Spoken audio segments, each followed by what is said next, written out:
welcome or welcome back. My name is Jordyn and this is Double Booked.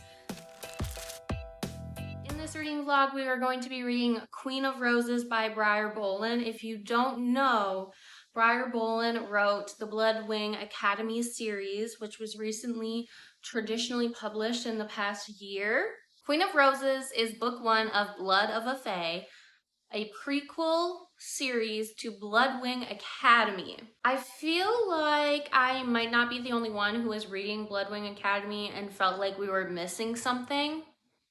And now I think I know why. Because there's a whole prequel series that I didn't read, and I don't know if anyone else read, because it's still indie published, it's not drag published, but Bloodwing Academy is. So that is what inspired me to pick up Queen of Roses.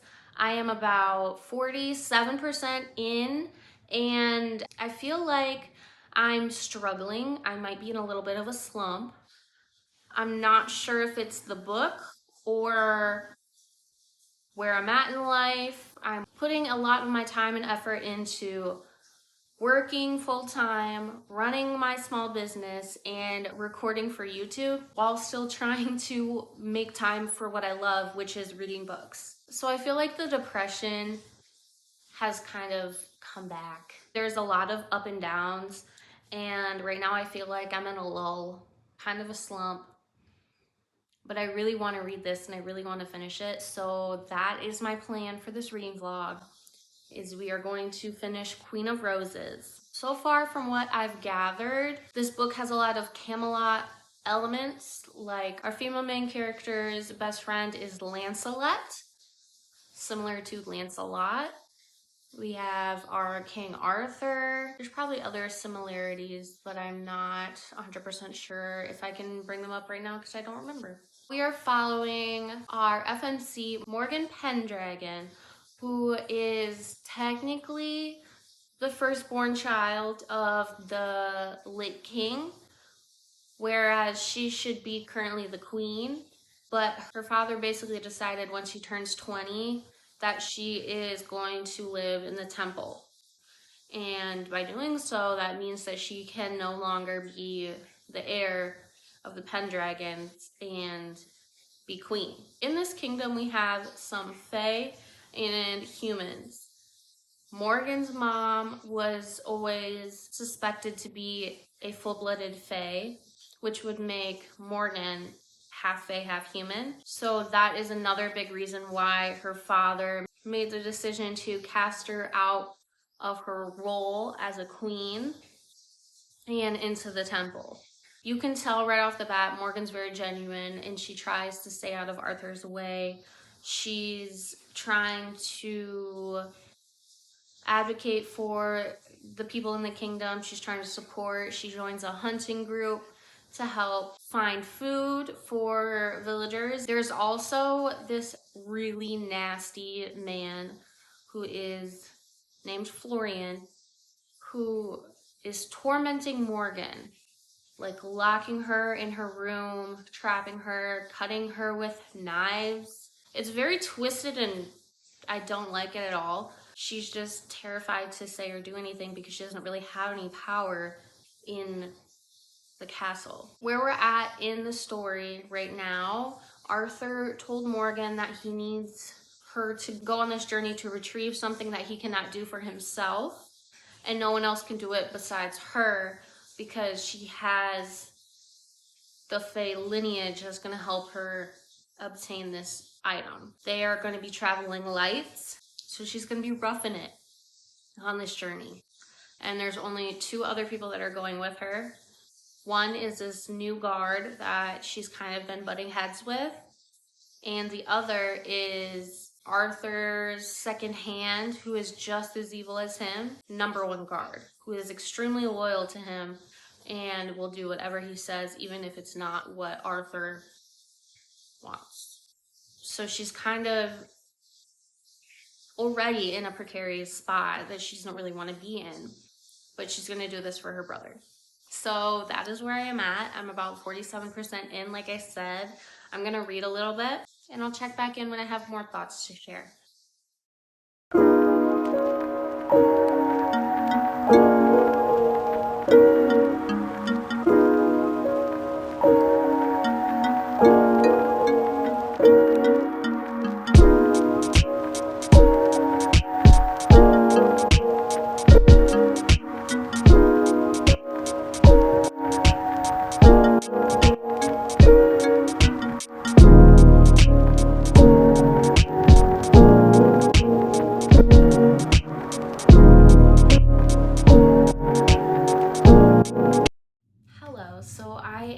checking in to discuss my thoughts and feelings about Queen of Roses. I'm about 64% through. It has taken me quite a long time to get to this point because there's been a lot of world building, and I personally appreciate world building. I don't like when fantasy books rush into the plot line and we don't really know anything about the world.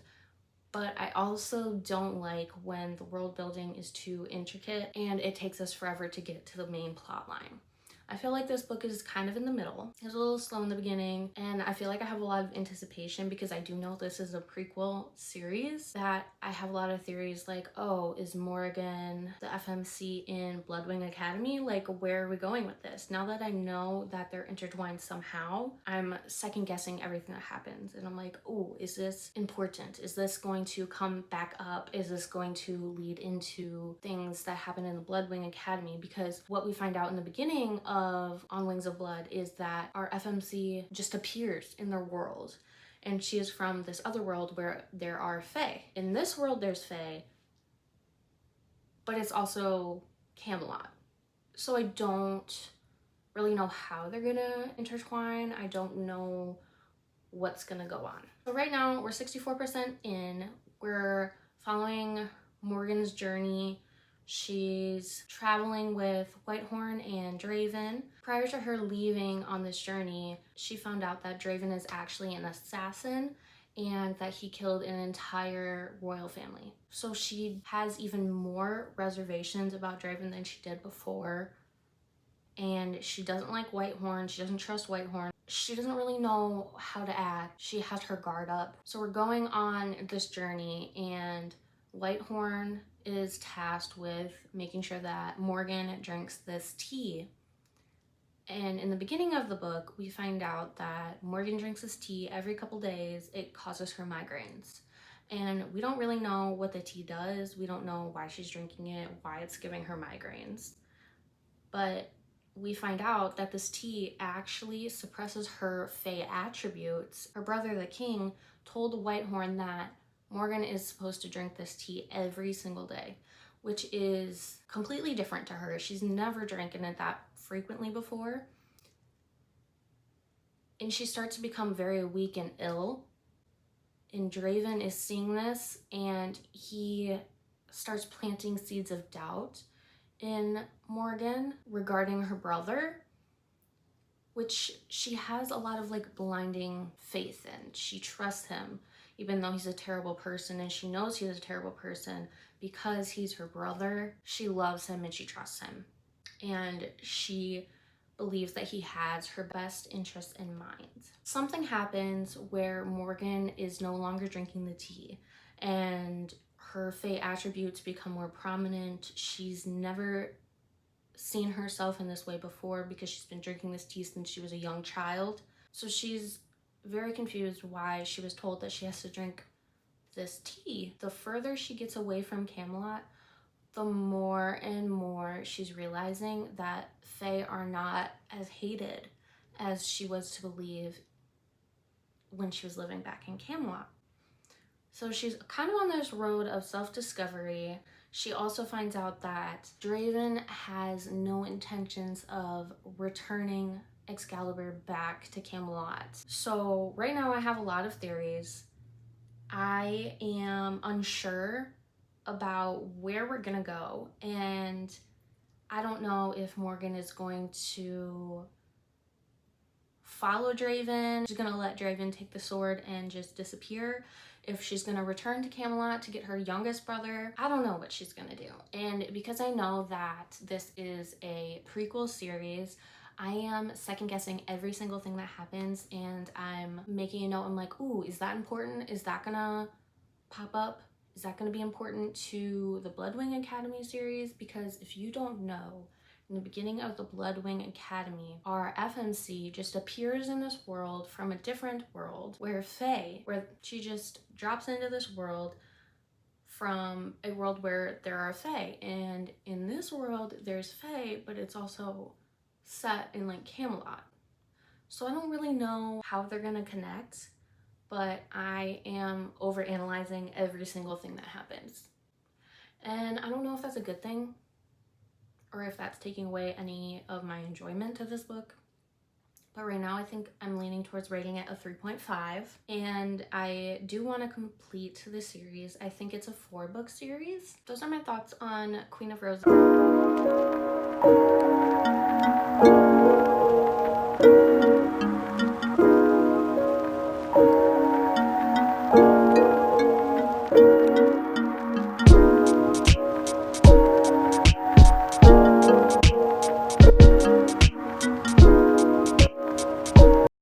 Hello, so we are going to discuss my thoughts on Queen of Roses by Briar Boleyn. I gave this book 3 stars. I felt like the world building and everything took an extremely long time, way past 50%. I feel like by the time things started happening, the book was over.